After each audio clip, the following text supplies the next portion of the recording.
All right. Good evening, everyone. It's a pleasure to be here again. It is the African Governance Institute for Development, and we're bringing to you the second edition of our November series and the last for this very first season. It is my pleasure to welcome all of you once again this evening. As is our custom, please let us know where you're joining in from.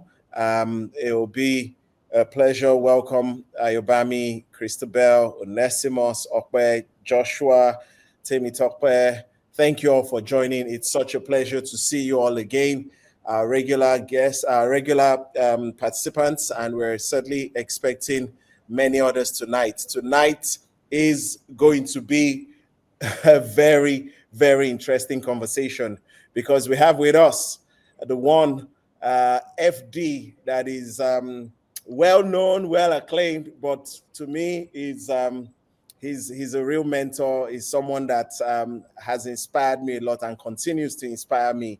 And we'll be having a conversation on building tomorrow today, the role of the youth in shaping our nation. Without further ado, I know it's going to be a long conversation, and so I would like to get onto it almost immediately. Welcome, Sadiq, John Afolabi, Israel Fawale. Thank you all for being here and being on time. So let's get right into it. Fela Durotoye is an executive coach, a leadership expert, a global speaker, and a nation builder. He is the founder of the Gemstone Group and is also a member of the Forbes Coaches Council. Fela is someone that I have been following. FD, we call him, since 2008. When I was when I was a baby. So I must have been what at that time. I was serving, and I remember listening to you often on the CD. I think you came to Daystar once, and you spoke about using your gift, and it was something about oral, and how people had accused you for talking too much, but that same talking gift has brought you to where you are today. And I really want to celebrate you. FD is a mentor. FD is somebody that I really, really appreciate. The very first time I had a one-on-one with FD, I remember my notes, I had about 5 pages. And when I counted the action points, I had 20 action points from that very first meeting. And I guarantee you that just following after some of those things you told me then has really changed my life. So please, ladies and gentlemen, as you join us, have your notepads ready, have your papers ready, have your phones ready, because FD is really going to bless us this evening. He's a great communicator. He has a way of just simplifying things. He would say things like ABCD of values. You have to be an advocate of your values, a believer of your values, a custodian of your values, a defender of your values. So he has this way with the words. But much more than the communicator that is cerebral and intellectual, he's that he speaks from his heart. And I'm sure we're going to see a lot of that this evening. He's a super mentor. He's always adding value. He's someone that even when we had the conversation last month, I remember again writing notes and notes just because he keeps blessing you right from the heart. And that's why I'm so delighted to have FD join us. He's a truly, truly remarkable leader. He's a loving husband. He's a doting father, and I can go on and on. But I'm sure you guys want me to stop talking now and let FD do the talking. So without further ado, I'm going to allow FD introduce himself or just have an opening remark, and then we will kickstart the conversation immediately. FD, please, the floor is yours. Well, let me say that my real opening remarks is just saying how proud I am, Sheyi, of you and the team at African Governance Institute for Development. One of the things that I love the most And I know I'm going to be talking a bit sometime around mentorship. And I always like to say, if there's one thing that mentors hate, it's somebody who has no capacity to translate conversation into contribution, into active action, into results. And you, sir, I admire, I celebrate, I acknowledge you before the whole world. What you've been able to do, especially with the African Governance Institute, has been nothing but remarkable. And it's just a joy and truly a pride in my heart to be able to come today to join with your community and and the team of nation builders and leaders who are looking not only to build a country but to build a continent, and that will take its rightful place in the world. So, Shay, I really want to say my opening remarks is really about affirming and acknowledging and appreciating you for what you do. And I really want to say I'm happy to be here today. Thank you. Wow. Wow, wow. What a way to start. Thank you, FD. I never leave your presence the same. There's just always just something extra. And I really thank you for just being you, just the gift of FD to the world. And just being around you, having lunch with you, hanging out with Tatara in the garden, and all of that is just something that I relish so much. But anyway, I'm sure people are tired of just me going on and on. So let's get into the conversation. We're talking about building tomorrow today, and we are going to talk about the role of youth in nation building, the role of the youth in nation building. FD, I want you to start us off because you talked about nation builders and building the nation, building the continent. What first ignited your passion for nation building, for transforming lives, Yeah. for just who you are today? Where did it start from? Where did the spark come from? Yeah. There are two stories that are really very true. And one of them is more spiritual. The other one is really just a human encounter. 20 years ago, November 23, 2004, I remember I was in my office at that time, and I felt a very strong need to go and pray. And this was, at that time in 2004, most people will remember that Nigeria was going through a very difficult time. A few things were happening that were very, significant. Number one, the movement for the actualization of the sovereign state of Biafra had already, been in high agitation mode, and there was all of that going on in there. The movement for the emancipation of the Niger Delta had said they were no longer going to be an agitation group; they were becoming a militant group. We had seen the first pipelines and all of those kind of things blown up. Expatriates being kidnapped. Things were happening that we had never heard of in this country before. Also, if you look at it, the Odua People's Congress in 2004 had issued an ultimatum coming out of the fact that out of the 2023 elections, Ganiyu Adams and Frederick Fashion, who were the leaders of the Odua People's Congress, had been arrested, and they had issued, Odua People's Congress had issued an ultimatum to to President Obasanjo, saying that if he did not release them, they were going to make the Southwest ungovernable.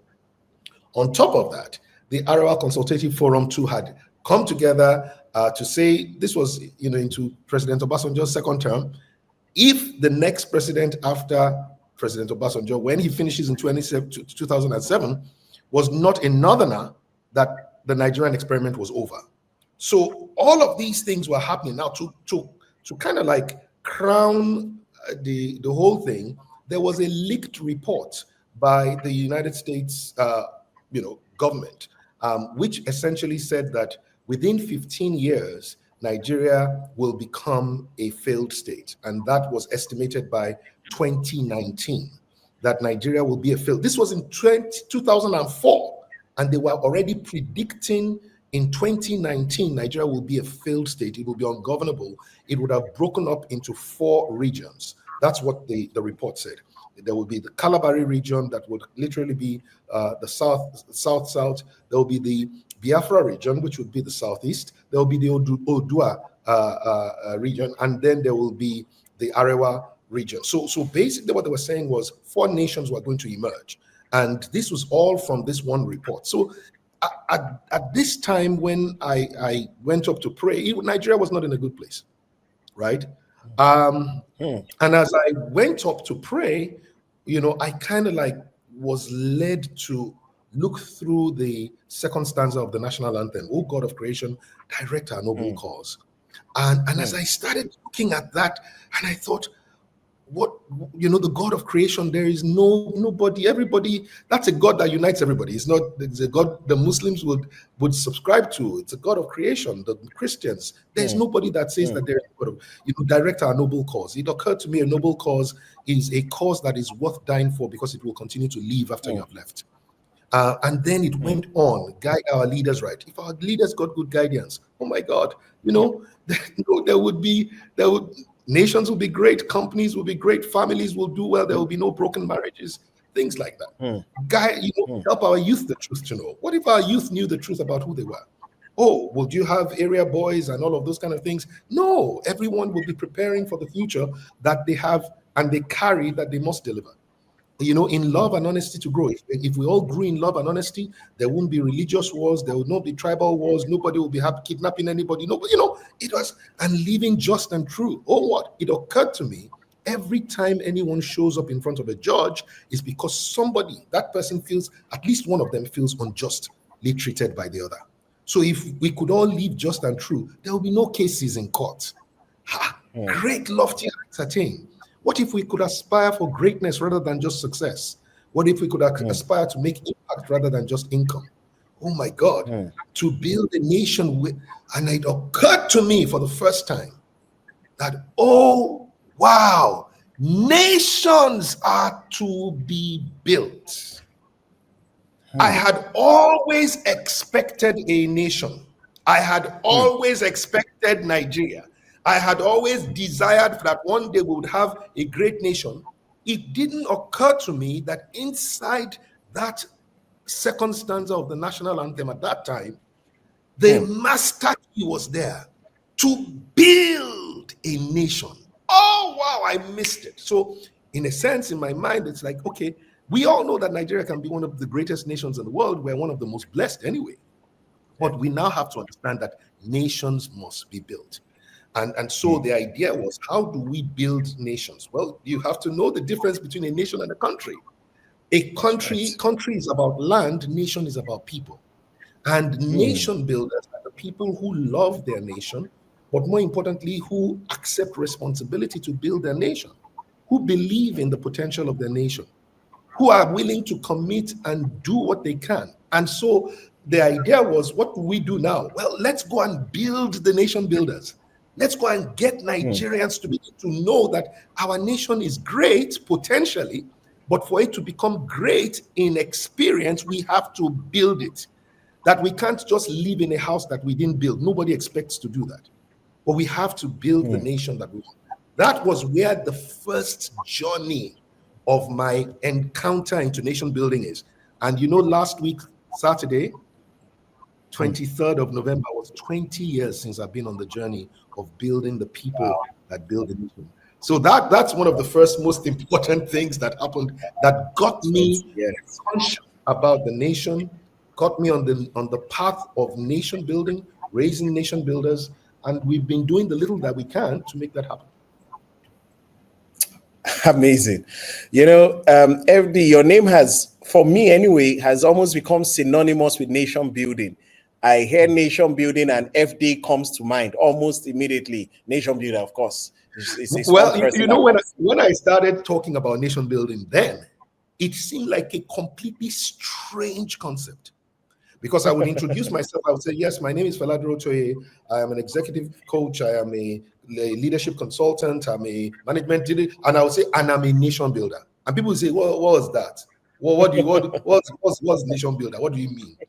And I would then, I always used that nation builder to start the conversation so that I could then talk to them about the potential of Nigeria and to say we have to Mm, build it. And you know, it was mm. always a good conversation starter. Wow. Wow. And it's not just words, FD. Anyone that's been around you knows your love for this country. Anyone looking at you now can see the mirror behind you. It's Nigeria.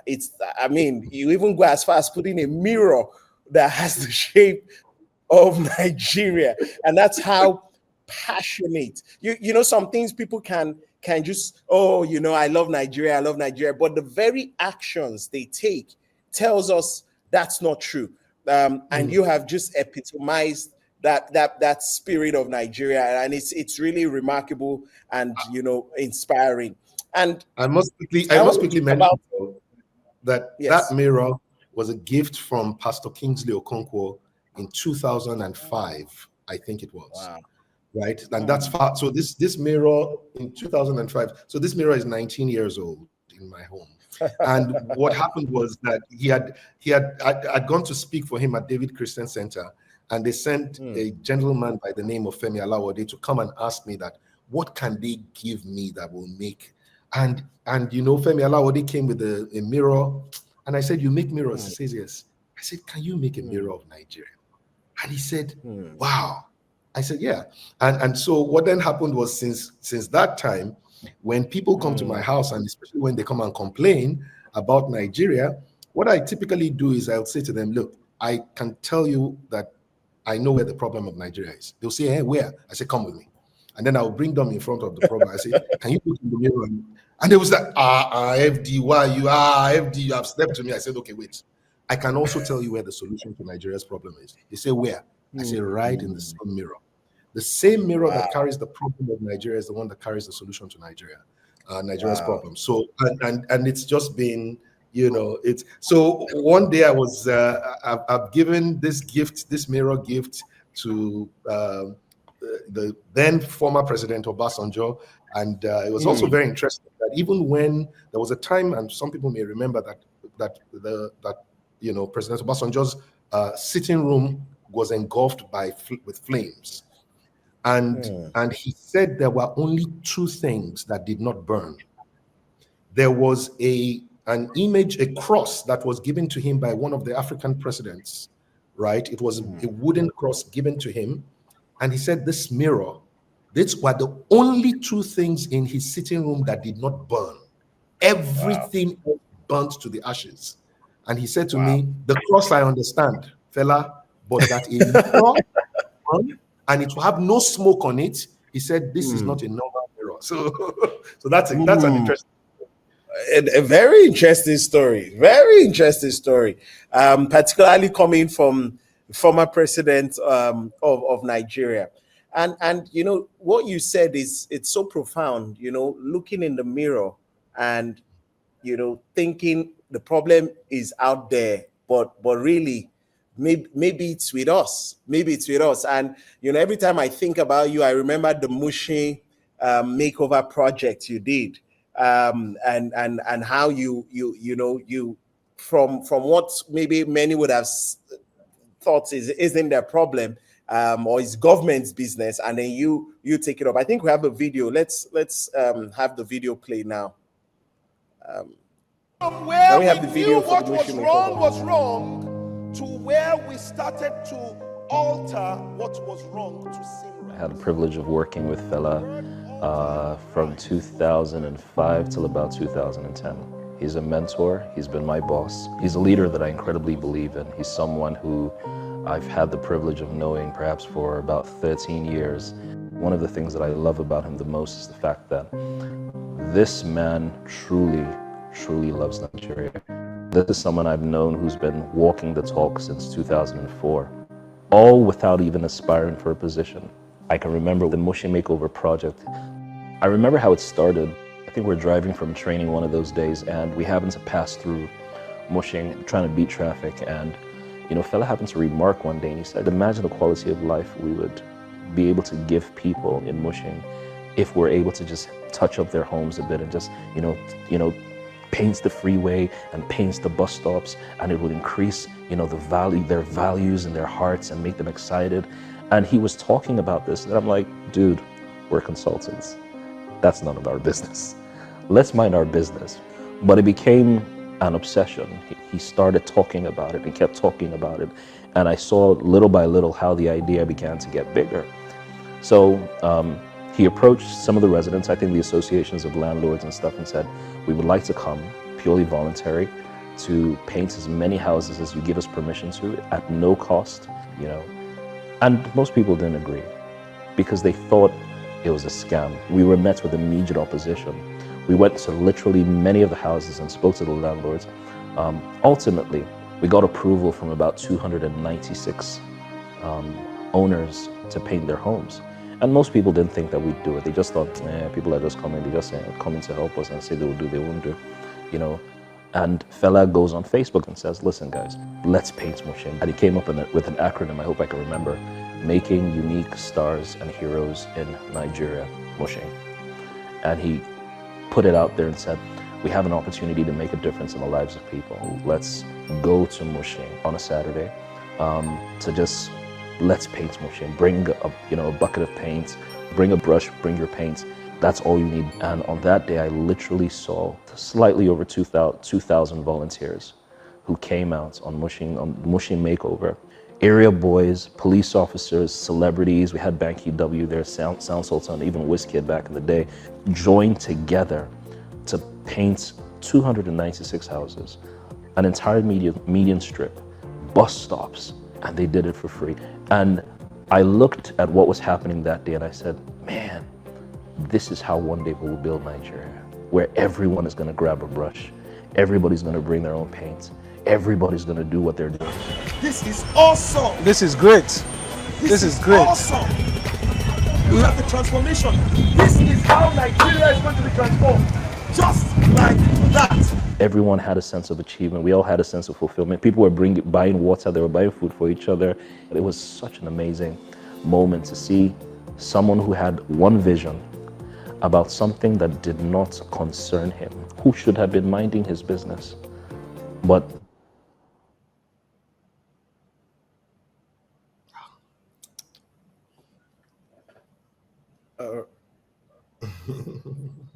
I think the video has gone through a pause, but you know, just the last word I heard there, we should have been minding his business. It does make you ask, is nation building our business? Because I you know, just thinking out loud, who thinks like this? Everybody just points to the government. And then, what was behind? What were you thinking, FD? Just take us through this process, please. I really need to know the process, mobilizing people and all of this. This is remarkable. And this is 2009, by the way, 15 years ago. Yeah. So there was a little backstory to the Mushin project, right? And what had happened was in 2007 or so, 2006, 2007, I was invited to speak in the United States on, at that time, what was undoubtedly the largest platform that I had ever spoken. I was going to be speaking on leadership, and I was the only dark-skinned person in the room. It was all big names that were there. At that time, it was easy for me to say I had arrived. I was doing well in every dimension of it, especially professionally, as a consultant, as a public speaker, as a leadership expert. You know, I was Google, Fela Durotoye will literally be number one, especially from either Nigeria or Africa. Even at that time, if you Googled public speaker, I was rated number 15 in the world. You know, I don't know how they came about it, but bottom line was, I had arrived in a way. Or so I thought. So here I was catching a flight that was going through Gatwick Airport, right? And all the way to the United States. I was flying upper class, just living the life, feeling very good with myself. And as we were going to have priority boarding in Gatwick, and I noticed this, ahead of me by a few passengers, there were a beautiful couple, right? Just distinguished couple. They were maybe in their 70s. Silver-haired man, but they look like clean money. They look like distinguished good people, very gentle. And I was looking at this couple and saying, oh my God, this is what I want Tara and I to be like when we're 70. And we were just about to board. So all that needed to happen at the gate was that they would take your passport, look at your boarding pass, and just verify that the names are the same. And then they will give you, please have a good flight. But as this couple approached the lady at the counter, the lady said, I just noticed that she said they should move aside. I didn't know why. There were still a few people ahead of me. But I was like, what could it have been, Or were they not supposed to be on the priority boarding? I wasn't sure what it was. Then I approached the lady, gave her very confidently my passport and my boarding pass. She didn't even bother to look at it. She just took the passport and put it on the green passports that were by her side. So now I realized that, okay, it was the green passport that was used. And then she passed a few of the other people that were behind me, and then she took the lady's passport, brought something out from her pocket, did something, gave it to the lady and said, please have a lovely flight. She did the same thing with the man, and then she picked up my passport, and now I realized what she was looking at with her magnifying glass. She was looking at my American visa, which I had used about 4 times already in less than 2 years of having that visa. I mean, it had all the United States immigration stamp on it. So when she finally gave me back my passport and said, oh, please have a nice flight, I crossed my hands and I said, what are you doing? And she said to me, oh, sorry, I'm only doing my job. I said, what's your job? She said, oh, I'm checking for the validity of your United States visa. I said, do you know, first of all, I'm flying upper class. I am also a gold member of the Virgin Club. And then on top of that, I have used this visa at least 4 times. What is it that your magnifying glass can do that the United States immigration cannot? That is, and she said to me, sir, please, I do not mean any harm. We were just told that regardless of whosoever it is, as long as it's a Nigerian passport, we must verify the visa. I heard regardless of whosoever it is.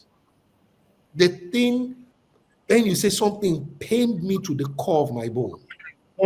So with humility, I collected my passport. I went on the plane. And then I sent out a tweet that went viral. And there were 2 things I wrote in that tweet. The first thing that I said was, ordinary citizens of a great nation will forever be treated better than successful citizens of a failing nation. Wow. It went viral. The second thing that I said was that individual success in the midst of collective failure will forever be despised. Because here it is, I was riding on the wings of success, right? By every sphere, any way you want to look at it. In my area, I was literally number 1, right? But that meant nothing to anybody outside the country. As long as you are carrying the Nigerian passport, your national identity is your core identity. Wow. And if your nation is not doing well, then, in a way, it doesn't matter how well you are doing. You are probably part of the problem of the nation, why it's not doing well. Because if you knew how to do well, you should have helped your nation do well. And so that was the thing that was my call. That was my call to action. I came back, and from that day, I recognized you can never out-succeed your nation, ever. Wow. All you have to do is make sure that your nation is doing as well as you do. And that led me, to begin to accept responsibility for how well my nation was doing. And then, like Steve Harris told that story, we were coming from GT Bank one day, and Lagos State had just said, oh, everybody that has their house on the high street must paint it by January 10, 2010. Otherwise, and they didn't say what would happen. So we were driving through Mushin, and I said so what's going to happen to all these people that if they can't afford it? And it occurred to me, individual success in the midst of collective failure. What if you could get the people to come out? What if you, what I don't live in Mushin, I don't know anything. He said, are you going to accept responsibility? Do you believe you can do something about it? Are you willing to commit your time, your energy, and your resources? And are you willing to do something until you can deliver? That was the call to action. I went on Facebook, put it out there, and my friends started showing up. I said to everybody, bring only one can of paint, bring one brush. You'll be surprised what your can of paint and one brush will do. 2,000 people showed up. Wow. And we painted 296 houses. Now, to put certain things in perspective, a few weeks before then, I had gone to Berger Paints, and Berger Paints said, listen, you need to be able to prepare the wall for the painting that you're going to need. So some guys have to come and screed the wall, or sometimes scrape the wall or putty the walls. So they said to me, what we will do for you, bring us 120 young people that are unemployed. We will train them for a week. I said, you will? Yes. I said, okay, fantastic. I went to Stanbic IBTC. My Egmont Bimbo Ashiru was there at that time. Otumba Bimbo Ashiru was. He said, I love it, fella. I will give you the buses that will carry them for every day. The buses, Stanbic IBTC buses will come, pick them up from Mushin, take them to Ikeja, and bring them back in the evening. And that's what we did. And for 6 days, those guys were trained by the best and the best techniques. And when on the last day, Berger Paints gave them all the starter kits, roller, brushes, scraper, all of that for free. So in a way, that was my really greatest pride and joy, because we did paint 28 bus stops on one day. People came out, but most people don't know that there were 120 people who were all unemployed that learned how to paint. 4 years later, one of the guys, we were about to paint my office, and I noticed the invoice that was given to me was, it didn't have any workmanship on it, but it had materials. So I was very upset with my admin guy to say, do you want somebody to cheat us? They said, no, the guy wants to see you. I said, no, he doesn't have to see me to do, he said, no, he wants to see you. So I said, okay, come. And then the guy said to me, as I was looking at him and explaining to him why I was anxious about him not putting workmanship, he started to cry. And he said in Yoruba, I will translate to English, he said, meaning it's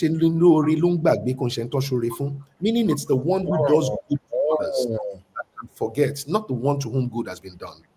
He said, you don't know me, but I will never forget you. He said, I'm one of the 120 young people that you changed his life in Mushin. And I said, oh, wow. He said, I tried to commit suicide 3 times because I had graduated and I never got a job. And one day my mother said, so me too, I will be banging my chest and say I have a son. He said that day was the first time he ever tried to commit suicide, when his mother said, I don't have a child. Wow. So beyond all of the things that we saw, by that time, he had 6 guys working for him, and he had many projects that he would bring people on. So my greatest pride and joy was not even as much of whether we painted curbs or we painted buildings, or it was the people. And what I realized from that project was that the people can do more than any government can. The First Lady of Lagos State was there on invitation, but we never asked Lagos State for 10 kobo. We never got 10 kobo from Lagos State. Everything that we did, people contributed. They brought their paint, they contributed money. The DN Meyer gave us 20,000 liters of emulsion, 10,000 liters of gloss. Berger gave us 60% off. They trained 120, cap locks. I mean, these guys did incredible stuff. And it showed me the power of the people sector, that when you get people together on a common cause, nothing can stop us. Nothing. And I've never stopped believing that since then. Oh gosh, I'm not quite sure where to start, FD. I'm still taking the story in. And there's just so many thoughts flying through my head. The power of just taking that first step, and the fact that, isn't it almost you thinking you have escaped by being successful in the midst of others not being successful, and that's not success. That's what we're saying, that, oh, I'm lucky, I made it, and then everybody else around you isn't well off. So FD, what is it going to take for us to have all of us thinking like this, all of us to become the nation builders that we ought to be. Because clearly we need more FDs. We need more people thinking like FDs thinking, and just really loving the country and ready to take the action that we need. That story is profound because I never heard the suicide part, and then I just saw the Mushi makeover, and that's why we're playing the video. But just listening to you and telling us the backstory, just even more profound than just the achievement of itself, of getting that done, mobilizing all of those people and getting people to come together for a worthy cause. So what's it going to take us? Yeah. How are we And going to build more? I know more it's leaders going to take us exactly what you're doing. What you're doing is exactly what it will take, Shay. It's us learning. Remember that there are two ways that people typically get inspired. Number one is by revelation. So I did have an epiphany moment in 2004. But the other one is, sometimes just by information, just communication. People hear something and then they believe. People see something and then they believe. And so for me, I think that there are three critical platforms that you will require to be able to get people engaged. And I know you just said I have my 3 Ps and all of that. But the first one is what I call public engagement and publicity. We need to start getting people to believe in the nation that they, because Nigeria is not a hard nation to believe in of itself. I think where people struggle is when they start thinking, is it these people in government that are going to give us? Is it these people in politics that are going to give us? These people that are, and I think that that's where most people find a disconnect. But when they look at the potential of Nigeria by itself, Nigeria is a believable country in terms of its potential for greatness. The second one is, I think that it's going to take programs like what you're doing in African. We need to have seminars. We need to have programs on television. We need to have programs on radio. We need to have, conferences. Then the last one is we need to have projects. You see, there are a lot of people who did not necessarily believe in Nigeria, but when they got involved with the Mushi Makeover project, they told me that was the day that they believed more than anything else. So projects get people's hands engaged. It becomes experiential. So if you want people to believe, the people in Mushi saw the power of people coming to make a difference in their lives. I remember a little girl who was crying, in her home, just sitting down in front of her house, and she was crying.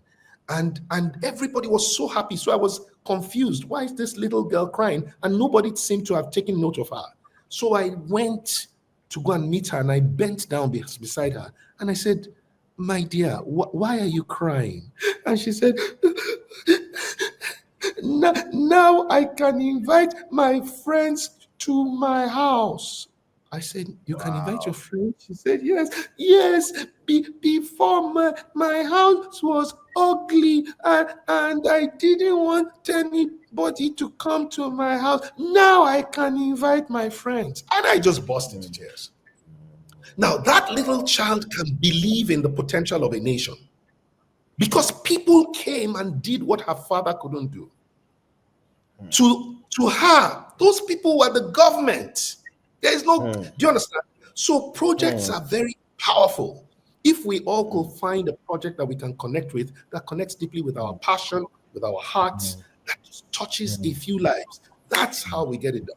Public engagement and publicity, programs and projects. And I think it would be amazing.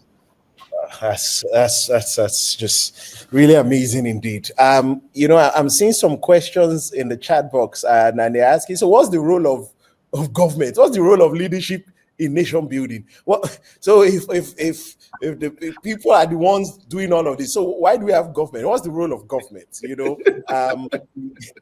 leadership, I'm seeing it in the chat box. I mean, honestly, governments, remember what governments are supposed to do. Whether they're doing it or not is not the issue. Governments are supposed to be the representative of the people. Typically, in a democratic setting, the idea was democracy is supposed to give you a government of the people, for the people, and by the people, right? The challenge is whenever there has become what you call a state capture of the democratic process. And where it now has become that the will of the people is no longer represented through what should have been the democratic process, and that begins to, in a sense, isolate the people who say, look, I beg, I don't want wahala. And then the people who are hungry go and say, well, at least let me be inspired to vote for somebody that will pay me. Now, either way, right? Once government is not accessed through fair elections or any of those things, then it is impossible for governments to be effective. Impossible. Because anytime people have to bribe to get into office, then to them it's a business and they have to get returns on their investment. So they're going to steal when they get there, and they're going to steal what belongs to the people. So, for instance, when I was running in 2019, and people would say to us, give us money. And I would say to them, you have to go and meet the people that give you money. But I can't give you money. They say, why can't you give us money? I say, because the moment I give you money, I am going to collect your bread. I said, I will give you bread and collect your bakery. That's what happens when you sell your vote. You will get a cup of water, but they will collect your well. That's what happens. It's impossible. So the effectiveness of government starts with the process that delivers that government in place in the first case. That's what I find out. So most people are expecting government to do well, but the journey, the pathway there makes it almost impossible for them to do so. Because the people who should be willing to give of themselves freely, the people who don't want to collect any money to vote, most times they don't have voters card and they don't vote. And then they already believe that the votes have already been apportioned. The people who get involved are the ones who are hungry enough to ask for something. So the system is already wonky, right? If we want to fix the government, we're going to have to get more people involved, which was exactly what my goal was in 2019. And people say to me, Fela, why were you running? You should have known you won't win. I said, you have to understand why I was there in the first case. And I was there to get people involved.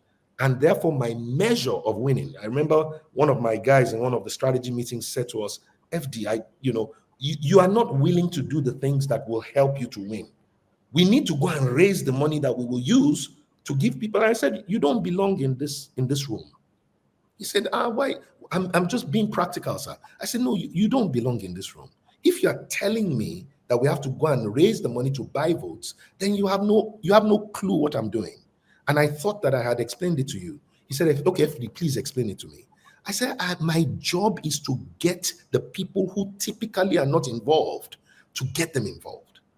I said, and so I measure my success by 5 things. Number 1, if I can get somebody who normally would not have gotten their voter's card to get their voter's card, then I am successful. Whether or not they voted for me, it doesn't matter. If I can get somebody who normally will not have run for office to run for office, right? Even if they run against me, I'm still successful. Most people will probably testify, if they remember, that on the day that people like Kingsley Moghalu, when they announced, I posted it on my page with his announcement, and people were saying, Fela, are you crazy? Why are you posting Kingsley Moghalu's announcement on your page? I said, no, you don't understand. Nation building is different from politics. In politics, you may see Kingsley Moghalu or Obi Ezekwesili or any of those people as your opponent. No, I see them as co-contributors to building a nation. And so maybe in politics, it may not be, but in nation building, I am grateful that they're involved. I'm grateful. And then, of course, if people can then decide to go and join a political party, even if it's not my party, it's okay, as long as you get involved. I am successful. Number 4, if you have never contributed to a political party and you decide to a campaign and you decide to contribute your ideas, your money, your time, I'm excited. Even if it is not my campaign, I'm still excited. And the last one was if you can just decide to help volunteer to get involved with the electoral process, join INEC, volunteer, even if the process is still not transparent. Now, Fela, so what are you talking about? But if the people don't vote for you, if they run against you, if they run and go and vote for another political party, then you haven't won. I said, no, it's not about winning. It's about progress. Because every time the people who typically don't step into that political process, when they get in, then things get better ultimately. It may not happen at once, but we will continue to make progress as we go along. Progress can be slow when it comes to development, but progress is the most important thing. When you despise progress, you will get discouraged every time you don't get what you are looking for. And that's not how development takes place. Remember that when we were growing, we didn't grow in one day. We were, almost nobody knew when we were growing taller. We were making progress through our years, but it was not exactly all visible. It only takes sometimes when somebody who hasn't seen you for like 4 months or 3 months, all of a sudden sees, I say, you have grown so tall. Even the parents of the child doesn't know the child has grown, right? Because progress is incremental. And we have to celebrate incremental progress. Otherwise, we'll be too discouraged to try to do anything again and again. Wow, thank you, FD. Thank you, FD. You said some lines I'm going to come back to.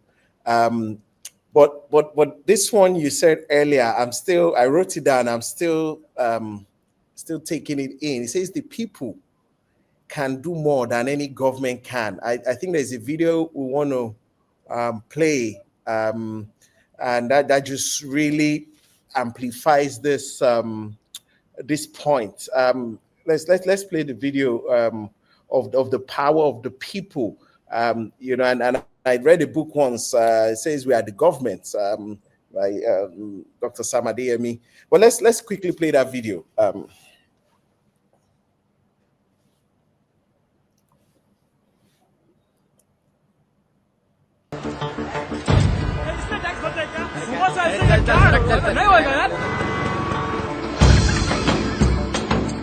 Sir आपके लिए उस पार car का इंतजाम किया है sir आइए sir चल चल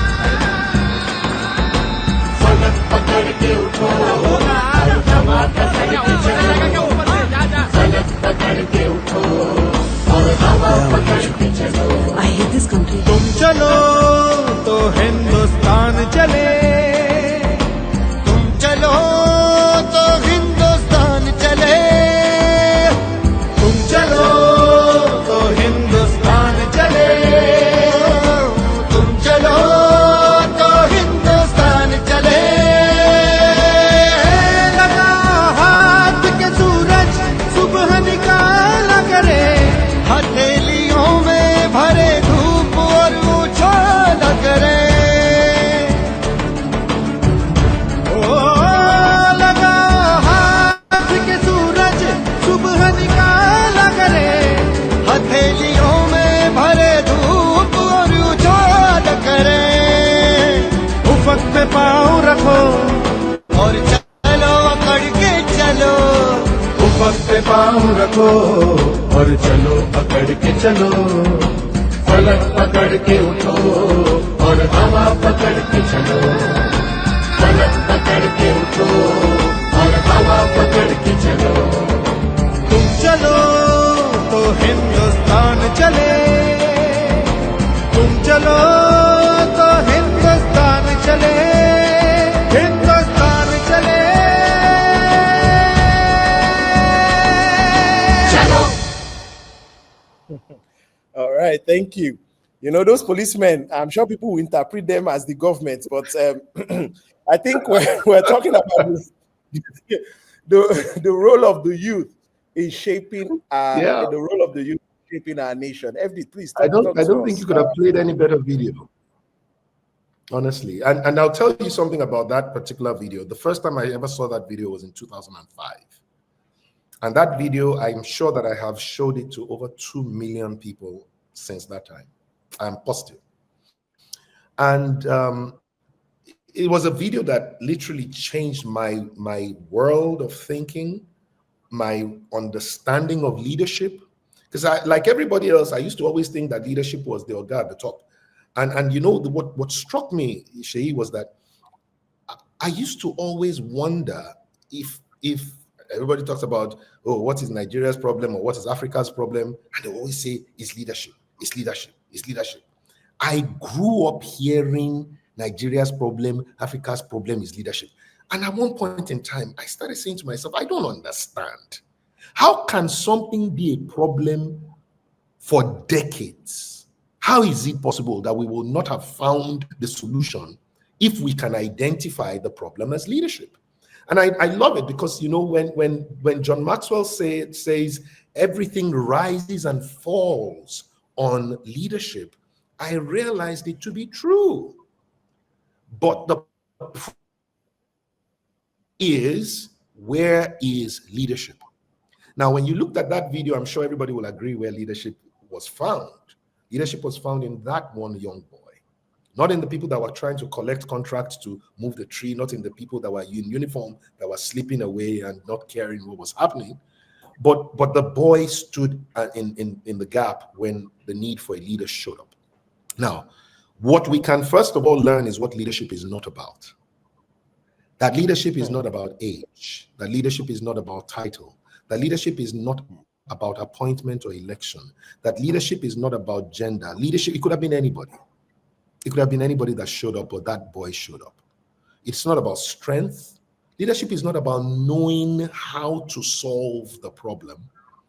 Leadership is simply ABCD, accepting responsibility for the situation, even if you are not the one that caused the problem. You see, because one of the things we realize is that we are always very quick to blame. What I found out is that blaming is not a leadership skill. B, you must believe in something and believe in your capacity to make a difference. All right. And you will notice something that was very interesting with that boy. He was looking at that tree, and it was almost like as if he was saying, you and I cannot be here together. One of us must go for the other.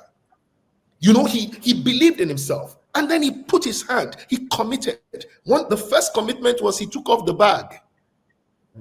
His homework was inside that bag. He could be flogged in school this day. But he said, listen, for this common problem, I am here for such a point and a time as this. And he committed his energy. Did the tree move? No. Because most times it's not just the action of me that will move that tree or solve that problem. It's the we. And that's what leadership is all about. Leadership is not about me, the leader. Leadership is about we, the people. And what the leader does is to find a way to inspire the people to accept, believe, commit with him so that they can deliver the solution and deliver the situation. And so that particular video has been the best ever video that I've ever seen. And anybody who wants to check it out, it's actually called the best ever video, True Leader. It's on YouTube. So if you want to just go Google it, it's unbelievable, amazing video.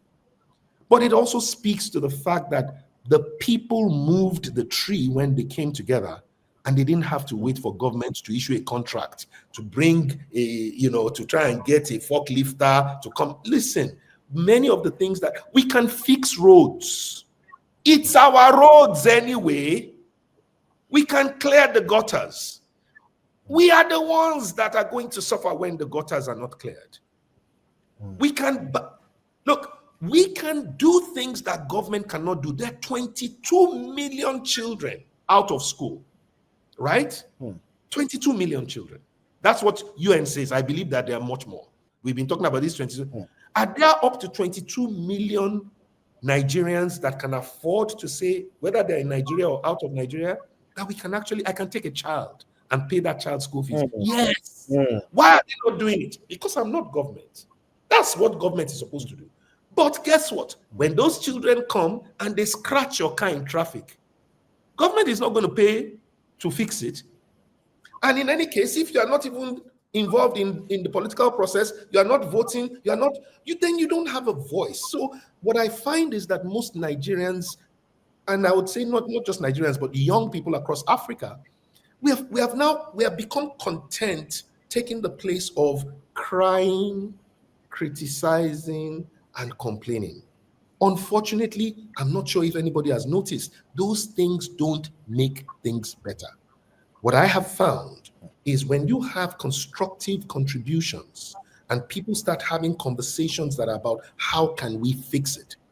Don't fix what you don't know how to fix. Only focus on what you can do. Don't do anything more than what you can do. Leadership is about inspiring yourself and influencing others to come together to solve a problem. Whether that problem is large or small, it doesn't matter. As long as you can do what you can with what you have. And I know you have a video that can speak to this. I sent you something, your video. Let me just put that in context. 2005, I was in my office reading the newspapers, and I saw on the headlines 84.8, 86.8% of students that sat for NECO failed. That was the headline. 1,018,000 students sat for NECO. 864,000 of them had failed. And I was just about to flip the newspaper. I didn't have any child doing NECO. My youngest child had just been born. My oldest child was 3 years old. It didn't concern me. But again, it came back to me. Well, those are not statistics. They are shattered dreams. And if you don't fix those dreams, they will become a nightmare. Collective failure. I said, whoa, okay, so what do I do? He says, no, you can write a book that will solve the problem. I say, write a book? He said, I've never written a book before. He says, but you're a leadership expert. Take the leadership principles you teach and write it in a book. So I wrote a book called The 17 Secrets of High Flying Students, right? And it took me 9 months to write the book. I finished writing the book in 2006. I printed 500 copies. I got one extra from the printers. And to cut the long story short, I was instructed or inspired to give out all 500. After printing at 964,000 naira, almost 2,000 naira per copy, I was inspired to give out all 500. The work of my hands for almost 9 months, free of charge. I first rebuked the Satan, the devil. But I did obey in the end, and I started giving out. One of the things I did was I also gave 36 governors. I just sent it to them by DHL. I didn't even know whether they will ever see it, not get it. It didn't matter to me. I was just obeying. I eventually gave out almost literally all the books, and I had only one at home and one in the office. And I didn't realize that I had partial obedience because I had 501 books, and my inspiration was to give out all 500. So I was supposed to have only one book, but I had two. So I go for a meeting in Intercontinental Bank. And when I get to the meeting, the lady says to me, I hear you have this miracle book that has been changing the lives of children. I said, oh, thank you. She said, please, can I have one for my son? I said, well, I'm sorry, I don't have any left. And literally in my spirit, I heard you have one left. And the lady said, oh, don't you even have one left? And I'm like, oh my God, I was supposed to give out 500 out of 501, but I have given out 499. So I called them in the office. I said, bring the one in the office. And I gifted it to her. And she looked at the book. When she opened it, she said, oh my God, this is the kind of thing we should be giving to our students that have accounts with us. Not this one that we give them umbrella in the time of Harmattan. She said, how much is it? I didn't have a price. I had never sold it. But I remember that I printed it for about 2,000 naira per copy. So I said 2,500. She said, oh, can I have 5,000 copies? I said, what? She said, no, 5,000 copies. If you send me your invoice today, I will make a down payment. I sent her an invoice for 5,000 copies at 2,500. That was 12.5 million. Intercontinental credited my account with 7.5 million that day.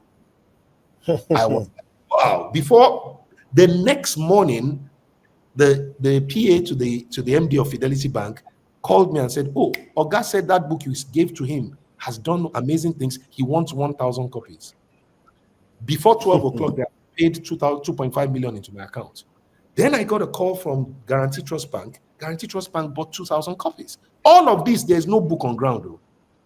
They are paying for it that is not in existence. And I now have orders paid for 8,000 copies. Oh, wow. 8,000. Then the next week, I got a call from somebody who said, Governor Akala wants to see you. So I went to Ibadan. And the governor said, "Do I know you?" I said, "No." He says, "Are you from your state?" I said, "No." He said, "I just wanted everybody to hear because I have a story to tell." And he told the story about how his ADC got the book, didn't bother to show him, gave it to one of his children, and that child went literally transformational in their results. And he said, when that one happened, he said, "Okay, give it to your sister. That one too, transformational results." And he said, "If this book could do this for my children, I want it to do something for every child that will sit for NECO in 2009. Remember where we started from?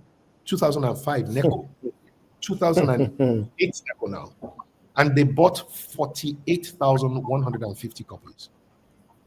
Wow. Now, the only thing was I sold the book at the same exact price that I sold the other one. I never increased the price by one up to say because it's government, even though government was going to take taxes and all of those kind of things, I still sold it for the same price. But listen to this. This is where it gets interesting. It then occurred to me that the children of Oyo State they're not as, probably not as sophisticated as, at all levels. So they would need a bit of help. So I went to the governor. I said, if you want the children to have this book, if not, they will just throw it at the back. We need to train them. He says, "Well, Fela, we don't have a budget for that." I say, "So what do we do?" He said, "I don't know, except you are willing to train them." Train them. Every 10 kobo you spend on 48,000 children is 180,000, half a million. That's 10 naira. And then I said, "Okay, you know what? I didn't do this. I didn't write this book because I wanted to make money. I will train them." They said, "You will train them?" I say, "Yes." "All of them?" I say, "Yes." "You will train them?" I say, "Yes." "Okay, but we don't have money for them to come to your center or wherever you are going to train them. You will have to bus them there." I said, "Yes." Then it occurred to me, they said to me, "But how long is the training for?" We talked about it. They said, "Then you have to feed them." I said, "Okay." Then they said, "And you will give them water." So we gave them notepad, pen, and each child had to wear a t-shirt because I didn't want any other child's uniform, maybe dirty, maybe torn, to be seated with another child that will make them feel uncomfortable. So we decided to buy 48,000 t-shirts, 48,000 pens, 48,000 notepads, and I got food for 48,000 children. And this was what God told me that was the most painful. He said I shouldn't buy them pure water. I must buy them bottled water. Hey! So you can actually see what happened, and then I'll share with you just watch this for a moment. I think if they can help us show that video. Because sometimes people we had people who knew what was right from what was wrong. And we had a value system. My relationship with Fela Durotoye dates back maybe 10, 12 years ago. Fela Durotoye is an icon of possibility. Fela Durotoye is a man who believes that if you can think it, you can make it happen. Time and time again, he kept spinning off projects that sounded like this should be government business, not our business. But his capacity to convince us that we are government is something I consider amazing. I remember Project RAISE. By the way, it's an acronym for Revive Academic Excellence in Schools and Educational Institutions. RAISE is a vehicle to delivering a new nation. The goal was to say, how do we sell the why of academic excellence to a child? You don't have to pass exam because your father wants you to pass exam. You want to pass exam because you have a why. And getting teachers to look beyond just being teachers to being custodians. So there was the teachers' mental transformation, there was the students' mindset reprogramming. So we went to Oyo State, Laos with the Ministry of Education. Within 2 or 3 weeks, we were able to cover 17 local governments and about 48,000 students. Now, the beautiful part about the project was the fact that the result is there to show. Oyo State moved from 20-something in their ranking to either number 3 or number 4 after the next WAEC, just immediately after the intervention. The fulfillment is that we made a contribution to the educational transformation of Nigeria. And that I give that credit to Fela Durotoye.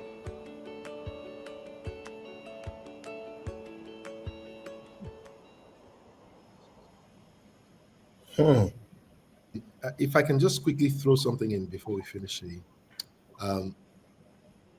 my real joy was that Governor Kala then invited me to come to Ibadan, and he wanted to show me something, which was a letter that had been written to him by Professor Promise Okpala, who at that time was Director General of NECO. And Professor Okpala had written to the governor saying, the ranking of the students that we taught amongst the League of States, the ranking of those students was 3rd in English and 4th in maths. Oyo State normally used to come 23rd in English and 28th in maths. So to go from 23rd in English to 3rd and 28th in English to in math to 4th in maths, they had never seen any such transformation. And then the Professor Opala said, but what was most powerful was that Oyo State students had the lowest record of exam malpractice in the history of the nation and in the history of NECO. So not only did the children do well, they also did not cheat. And the governor was saying, Fela, kilo sheshe, and anybody who knows, kile sofun, kilo she. And I said, we spent the first day talking to them about values. And we gave them 10 values that run my life, that run my organization, that run, and it was make a positive impact on everyone you meet and everywhere you go. Be a solution provider, not a part of the problem to be solved. Be a role model worthy of emulation. Be your best in all you do, particularly what you're naturally good at. Do the right thing at all times, regardless of who's doing the wrong thing. Value time and make the best use of it. Care and show respect to all through your words and your actions. Consciously build a great legacy starting now, today, and every day. Live a life of integrity and honor, and make your family, your nation, and your God proud. Those were the 10 values that we secured their hearts with before we started teaching them anything about principles of academic excellence. We dealt with the why, who they were, their identity, their vision. Those were the things we did first before telling them the how. And so that was what really led to the transformational thing that they saw. And, I'm grateful. Tara was telling me a story. Recently, she came back from a conference in Doha where a lady, one of the ladies who was the speaker in Doha, talked about how she was a street girl and a prostitute in Ibadan. And that somebody came and gave her that book from Oyo State, gave her the book. And that was the book that transformed her life. Everybody in the conference was crying, including Tara. Wow. So she was saying, help me thank your husband, because it was your husband's book that got me off the street. Wow. Wow. Oh, wow.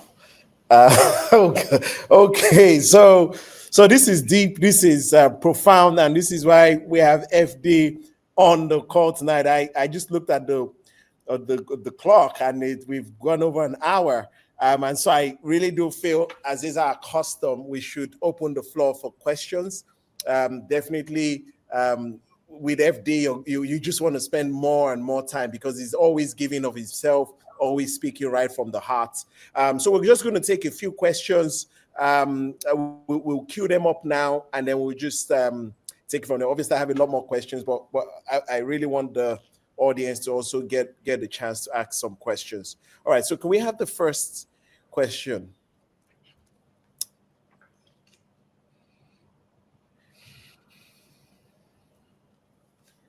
Do we have the first question ready? If not, I could go on this side. There's so many more questions for you, FD, but I see here, it says not yet from the AGID. So maybe you can fire me. Okay. Let's do rapid I know there's some questions. Rapid question, rapid answers. I know there's some questions earlier on in the script, but you've spoken about values, and every time people talk about I'm a value-based leader, I always wonder, do you actually know what that means, or is it just a it's a slang? I'm a value-based leader. what does it mean to lead with the values? Because you just mentioned 10 values you live by. It shows through, it directs, it's like an anchor, a compass, and it guides your activities. Whether someone is watching, whether somebody is not watching, you live these values. Because it's one thing to be skillful, it's another thing to have character. And we have very skillful manipulators in leadership and very skillful people, but then there's a character issue, there's a value issue. Maybe you should just quickly help us with that before the questions start. I know there are questions, but No, I get to and ask you know, some. you shared something that was in the video that you used to advertise this, one of it's like a skit from which I took, and one of the things that I was saying in that skit was that leadership needs both competence and character. And with competence, it's about knowledge, skill, ability, exposure, experience, all of that is important. But if you don't have character, you're going to, as a leader, you're going to take the immunity that typically comes from the office of leadership and you will turn it into impunity. In other words, most people that you see that abuse the office is that they had the competence or the capacity, but they didn't have the character to be able to guard their decision making. You and I know that leadership is all about making decisions. The question is, what helps you to make decisions in every situation, right? What helps you? What helps you? What helps you? And it's your values that help you. You talk so wisely about this. Values are like a compass. They're the things that are important to you. They're the things you hold above all else, and when you don't have values, that means you don't really have anything you stand for. You will fall for everything. I remember a few years ago when I was invited to come and run a training, several administrations ago.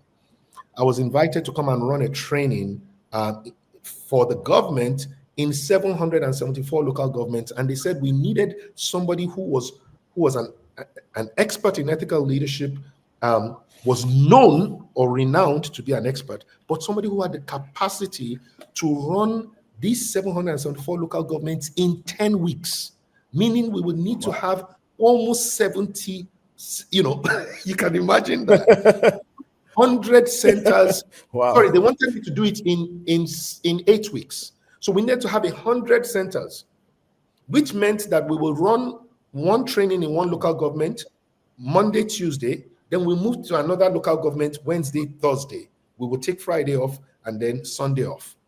But we needed to do that in 50 locations at a time. And they said the only person we know that has of leaders that that can run this training, we know you've been doing, is only you, Fela. So you don't even have competitor. We went and we did the thing. I remember telling Steve Harris was the project manager on that project. I said, I don't want anything to be added from our side. Whatever the actual cost is, just give it.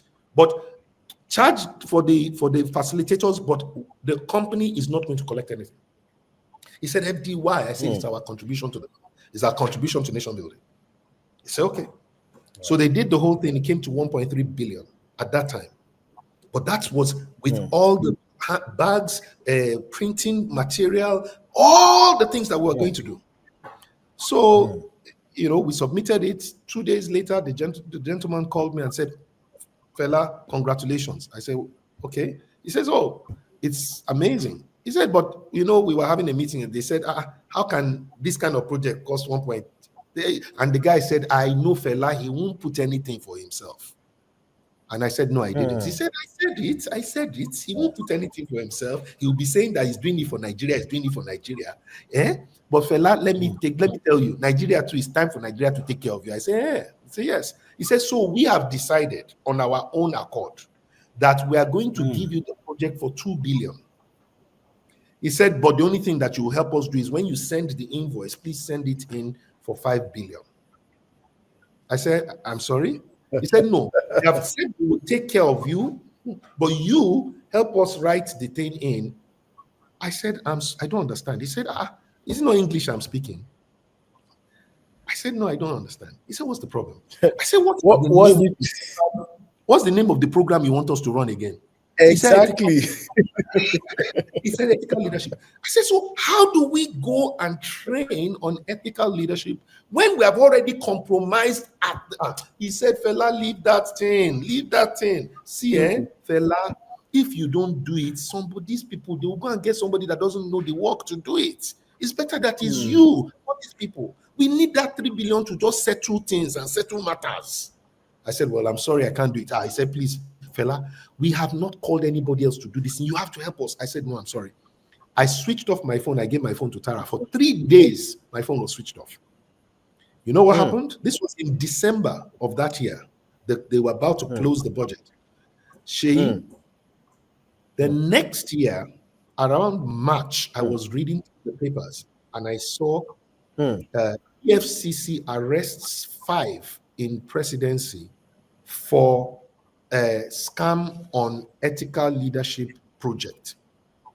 Wow. I looked at the thing. Wow. The names of that ban was one of them. They had moved 420 million naira in anticipation that anyhow we'll get this project done. So when Fela said he's not doing, they were in wahala. Now let me tell you something. I hope you know, Sheyi, that if I had been involved in that thing, the headline would have been sounded more like Durotoye and 5 others. Because that's how they typically write it. Durotoye and 5 others arrested by EFCC. I will listen. I don't know how much it could have been that 700 million so far away could have made any difference in my life, but I can promise you, Sheyi, I will not have been on this call today speaking to young people, talking about values, if I had only bitten that bait. See, it was my values that held me back.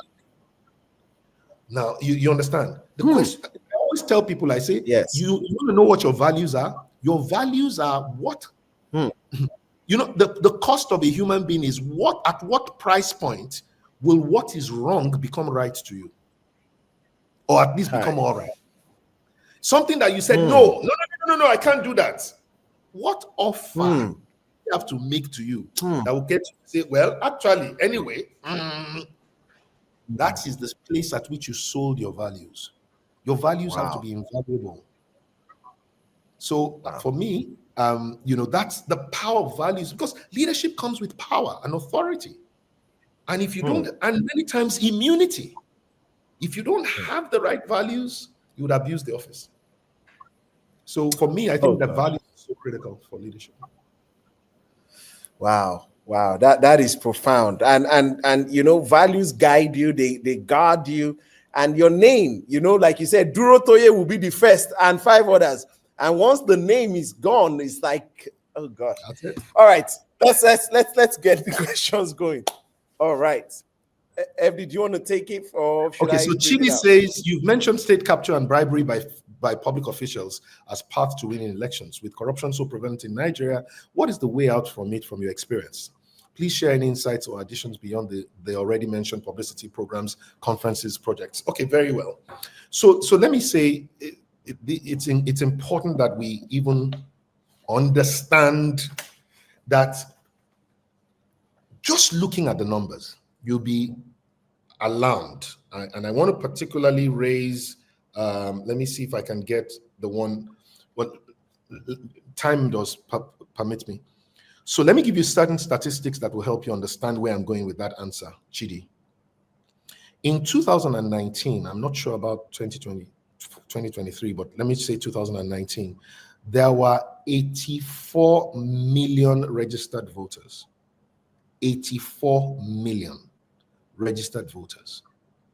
When you take the totality of the number of votes that were cast and counted, some of them were not cast, they were only counted, it came to just 29 million votes. I didn't say voters, because there are 4 kinds of votes. There's mobilized vote, there is monetized vote. Both of them have human beings. Then there is manufactured votes. That's the one that you do by multiple thumb printing. There are voter sheets, but no humans to really correspond with each voter sheet. And then the last one is manipulated votes, which means those are the ones that they write, that they create with ink. No vote, no ballot paper, no human being. So anytime you see a result that is out there, typically there are 4 votes in there: mobilized votes, monetized votes, manufactured votes, and manipulated votes. So including all of that, the total number of votes that the established parties were able to raise was 29 million votes. Now, out of that 29 million votes, right, please listen to this, all the fringe candidates, including myself, total, we got 1 million votes. Okay? So when you look at that and you say 84 million registered voters, 29 million votes, including manufactured votes, which means that probably less than, and I would easily say, less than 20 million people voted. So the real problem is not the people that are buying votes, because those people bought votes from the people who showed up to vote. The problem is the people who were not intending to sell their votes, but they just believed that their votes will not count. And every time people said to me, "Oh, Fela, I beg you, my vote is not going to count," I ask them a question, Chidi. I say to them, "Will you buy a television that you knew will not come on?" They say no. I say, "Would you buy a pen that you know will never write?" They say no.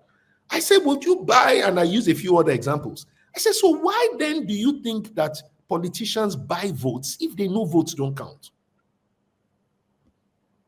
Why? Why do they do it? Obviously, politicians know that votes count. The only people that think votes don't count are the people who can afford to say, "I'm going to stay at home, my vote is not going to count anyway." And that, for me, is what literally has been the state capture. The real state capture, if you ask me, is the ability to convince people who have power that they have no power. Is the ability to convince voters that their votes will not count. Is the ability to convince the people who can to do nothing because they believe that what they can do will amount to nothing. That is the real capture of the mind. So if all the people came out, guess what's going to happen? We will wipe off the place.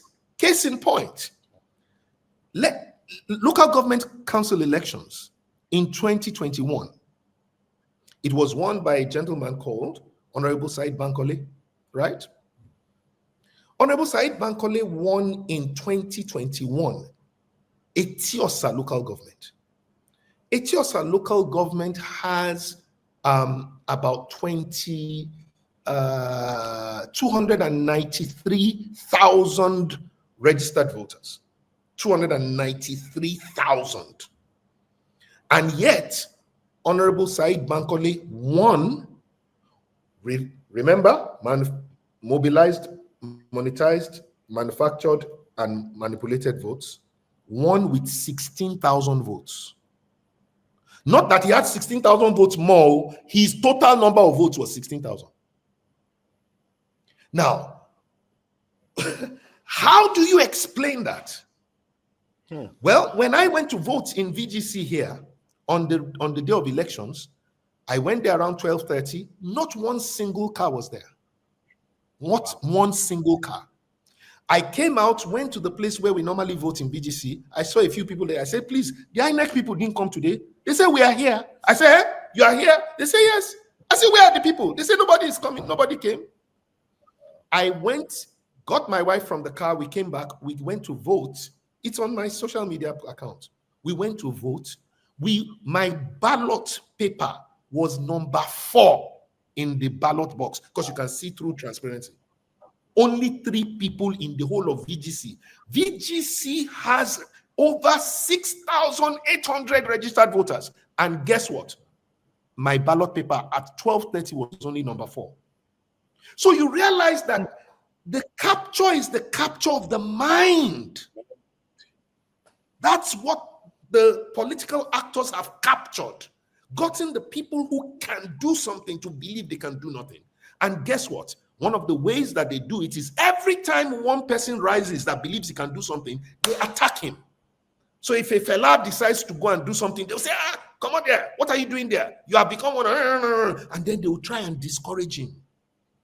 And they use the voices of people who sound like him, who look like him. They don't use the area boys to attack people like us because we won't care. But they use intellectual guys to cause us to believe that we should never try it again, so that we can leave the place for the people who can. Or so my point is to say the day we will really get out of this will be the day that the people who can do something will believe that they should do something, no matter how little. And that even if it doesn't turn in the full direction of what you want, progress is better than perfection. Right? If everybody know that we owe it to vote on behalf of our children, then, and the people who should run for office have to run. Even whether they win or not, let them run. As long as they have a heart and a vision, do what you can, not what you can't do. Don't worry about what you can't do. I think that that's going to solve the problem. Wow. All right. So thank you, FD. So we're just going to have, I don't know how many more we can take. We plan to round off at the half hour, but let's see how far we can go with this. Okay. So Abiodun says, in the present Nigeria, where we don't have youth that cherish values, we have majority youth that are money conscious. What's the best thing to do to turn the hand of this present phase in Nigeria? Well, let me start by saying, again, it's part of that. That's part of state capture mentality. We think that, we don't have youth that cherish values. It's a lie. You cherish values, Abiodun. There are many people that cherish values. The problem is that the people who cherish values are more in number, but they feel like a minority. Why do they feel like a minority? Because their voices are not heard. How? Because the people who don't cherish values are the louder people. The people who place money above all else are the ones that flaunt the money. They put it on social media. They talk loudly. The people who still hold values, they are very quiet. And because they are quiet, I think it was and I were talking about something, and I said, don't mistaken silence for absence. You say, there is nobody that cherishes values. It's a lie. Many people cherish values. Most people still cherish values. But there are some people who don't cherish values, but they're very loud. So guess what's going to happen? When the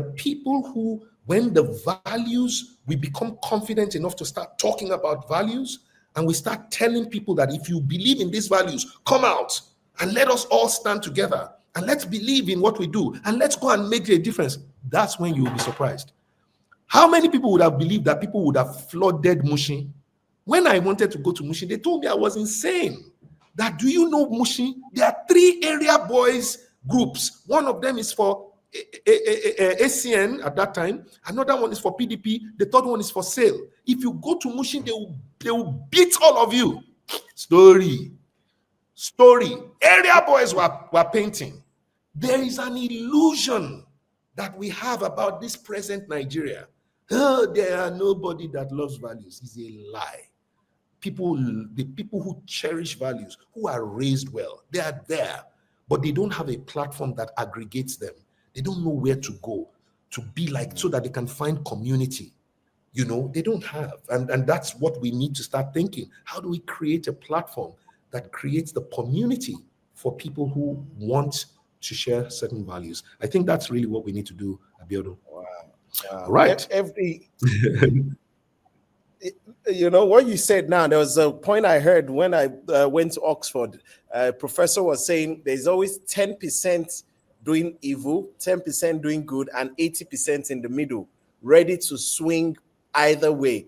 The only problem is the 10% doing evil are the louder ones. And so there's an illusion that the 90% are actually doing evil. But actually, the 80 in the middle are ready to go either way, if only the other guys, the good guys, the ones with the values, will speak more. And I think you got it right there, saying, where do we aggregate them together? Where are the platforms where they meet to really make, make the noise they need to make. All right. Well, if are you willing to take one more before we close? Yeah, Or I can take one more and see. I can take a few more if you want me to. I can, but it's up to you. Okay. So FD and SA, how do you handle persons who are very political and possibly part of your team who try to guilt trip you with either your belief or your values, or being a spiritual leader? Oh my God, Seun, I saw that a lot, especially in cases when your team or political allies know you are being stringent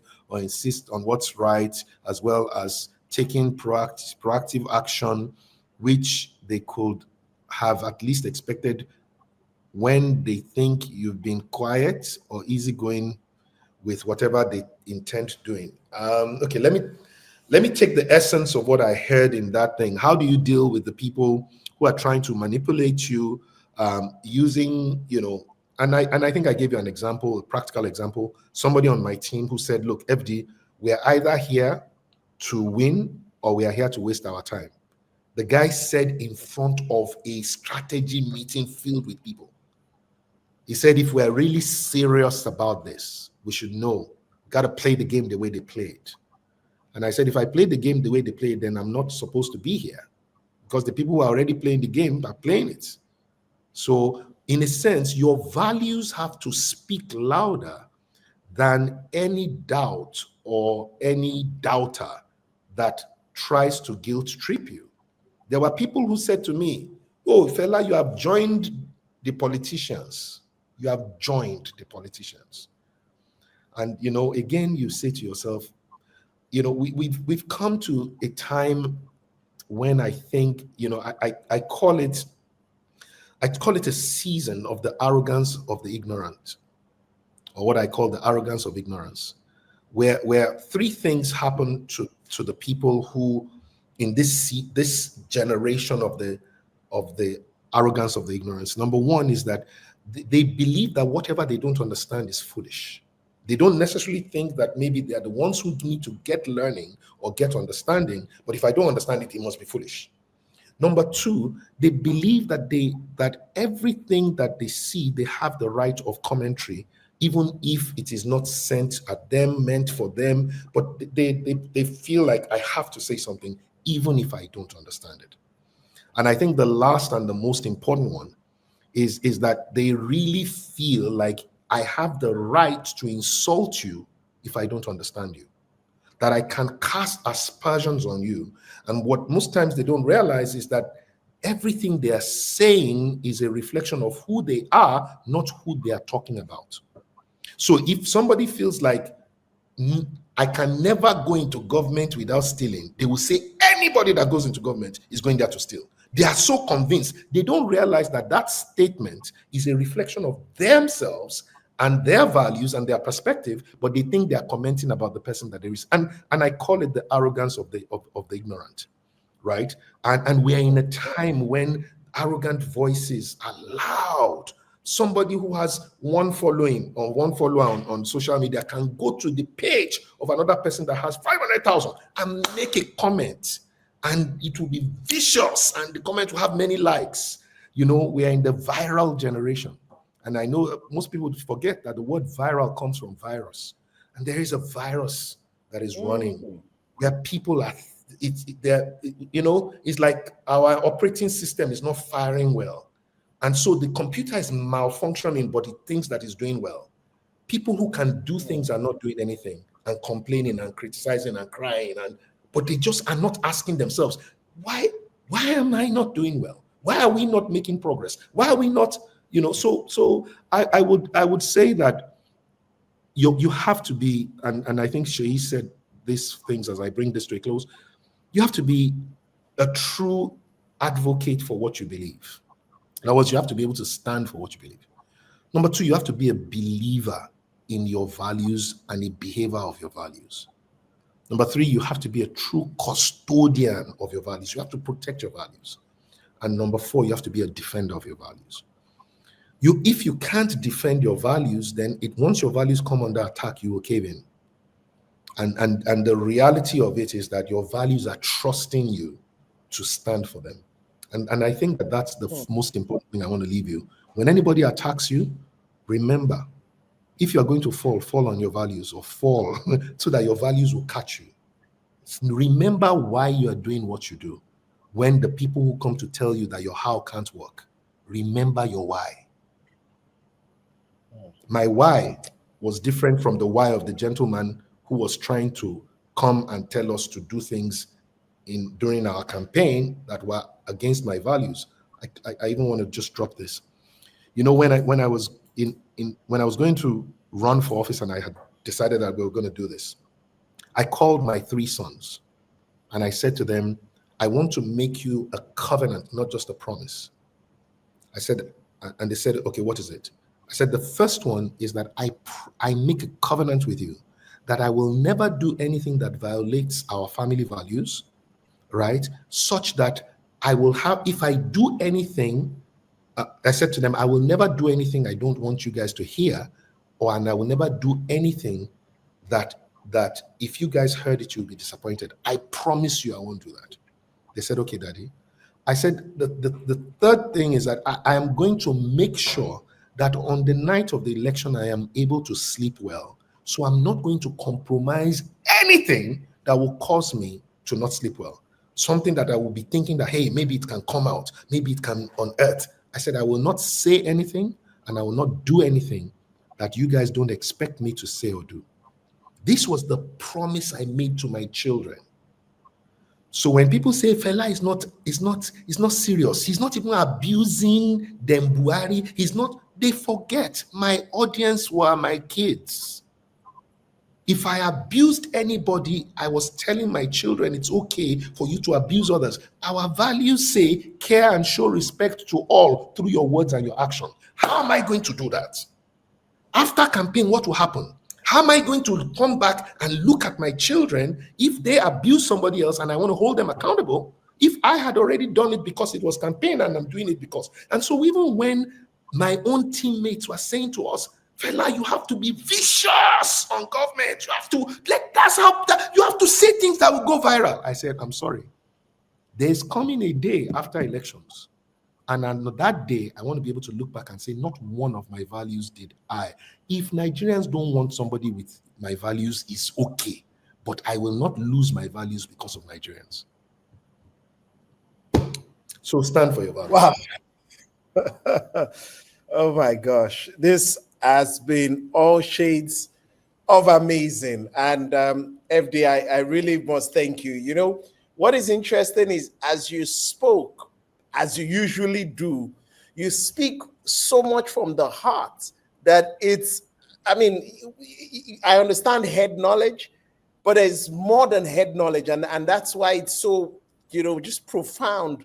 The agency and the passion and all of it coming out at the same time. And honestly, even in answering one question, you find a way to answer so many other questions that we've not even asked. And I think I really want to thank you on behalf of everyone. I know there are more questions, but we really have to let you go. But on behalf of the entire African Governance Institute for Development, we really want to say thank you for everyone that has been part of this webinar. They're getting to experience what I experience every now and then. So I'm so glad you know we had the opportunity to do this. Thank you for creating the time. Thank you for creating room to speak to us from your heart, and we really do appreciate it. You've been a support to the African Governance Institute from the start. You know, you're an advisor, you're faculty, and here you're just again supporting us on this webinar. And we really just want to thank you so very much. So on behalf of, there are many thank yous in the comment box. Please let's make FD feel our gratitude, our heart of thanks. Just really, you've really touched on so many things. The video will be up on YouTube tomorrow. So if you're not yet part of the African Governance Institute for Development's YouTube channel, please go on YouTube, type in the AGID, and you will be able to join us and get to watch this over and over and over again. We also have a community Please join that to speak to other like-minded nation builders across the continent, and we get to continue to light each other up as we continue on this journey to building the nations we have been designated, or where we live anyway. So I think that will be all from my side. But once again, FD, thank you so much. Grateful. Thank you. You make us have hope and continue to inspire us that there is more, and we should be more, so that we can do more, and then we will have more. And this Nigeria, like they took the brush. One day, Nigeria will change like this. Ghana, Kenya, Cameroon, and many other African countries. So FD, on behalf of everyone, again, thank you so much. Thank you, everyone, for joining us. Thank you for spending the last 100 minutes with us. It's been a very, very interesting, engaging session. Please follow us on our channels and get to watch this again. All right. Thank you, FD. Have a good evening, everyone. Thank you.